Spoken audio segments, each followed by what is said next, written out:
Vous n'arrivez pas à vous aimer. Vous vous regardez dans un miroir et vous vous déplaisez.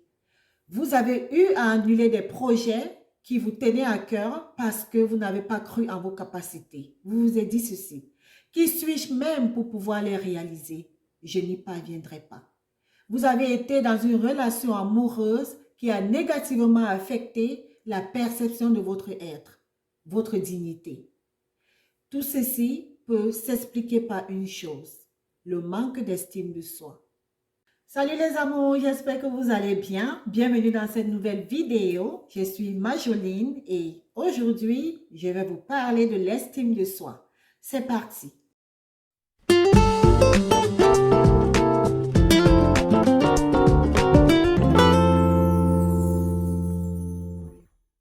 La conception de l'estime de soi peut être différente d'une personne à l'autre.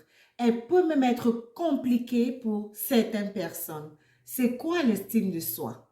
L'estime de soi ne veut pas dire manquer d'humilité. Ça ne veut non plus dire se croire supérieur aux autres. L'estime de soi, c'est cette perception qu'on a de nous-mêmes. C'est cette image qu'on a de nous et qui nous permet de décider de notre valeur, de ce que nous méritons et ce que nous ne méritons pas. S'aimer, c'est être conscient de sa propre valeur et de sa dignité. C'est aimer être qui nous sommes. Sachez que vous êtes unique dans ce monde. Vous êtes spéciaux. Il n'y a pas de deux vous. Votre valeur est là. Il faut juste l'accepter et croire. Vous ne pouvez construire une bonne image de vous que si vous vous aimez, que si vous gagnez en confiance. Car l'estime de soi passe obligatoirement par la confiance en soi. Croyez en vous en trouvant les aspects positifs liés à votre personne, vos principes et vos valeurs. Il peut arriver qu'on ait du mal à s'aimer soi-même, mais avoir conscience de sa propre valeur peut aider à avoir un impact positif sur sa personne. Si je ne m'aime pas moi-même, cela aura forcément un impact sur ma vie et sur celle des autres, car je pourrai avoir des difficultés à les aimer d'une façon appropriée, du fait que je ne connaisse pas ce sentiment. Comment donc prétendre aimer l'autre qui est le reflet de nous-mêmes si on ne s'aime pas? On ne peut pas donner à une autre personne ce qu'on n'a pas.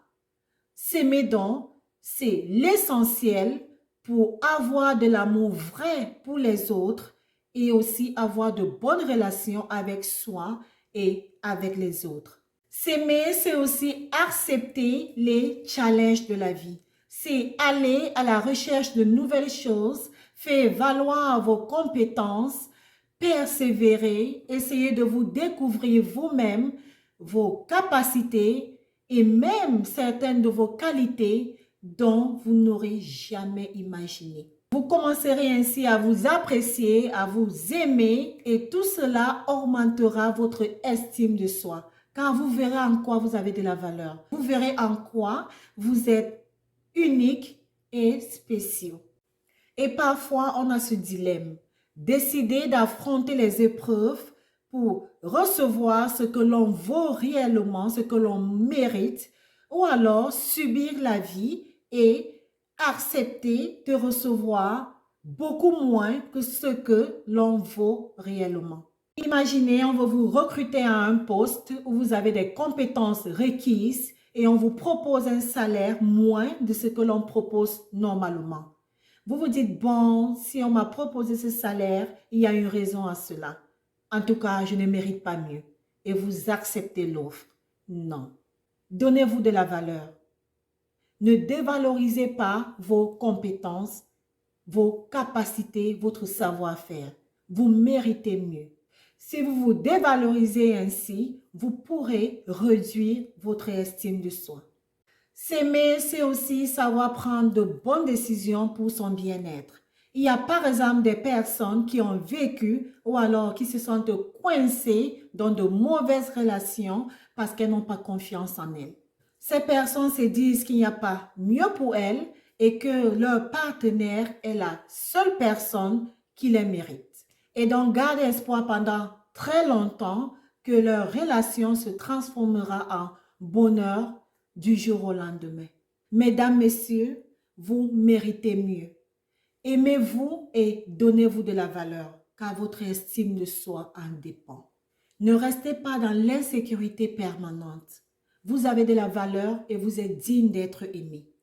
Maintenant, je vous pose cette question. C'est une question que je pose habituellement à mes patients pour évaluer leur douleur. Mais dans ce cas d'espèce, ceci c'est pour évaluer votre estime de soi. Sur une échelle de 0 à 10, 0 étant le manque d'estime de soi et 10 étant le niveau le plus élevé de votre estime de soi. À quel niveau vous situez-vous? À quel niveau vous vous aimez? Si vous avez choisi le chiffre 8 par exemple, demandez-vous pourquoi vous n'avez pas choisi le chiffre 7 ou moins. Cela vous permettra d'identifier ce qui montre que vous vous aimez et que vous avez de la valeur. Ensuite, demandez-vous pourquoi vous n'avez pas choisi le chiffre 9 ou 10. Cela vous permettra d'identifier ce qui vous manque pour vous aimer encore plus. Voilà, c'est la fin de cette vidéo. J'espère qu'elle vous a édifié. N'oubliez pas de liker, commenter, partager, abonnez-vous. Et d'ici là, prenez bien soin de vous et on se retrouve bientôt dans une nouvelle vidéo. Merci d'être resté jusqu'à la fin. Bye bye.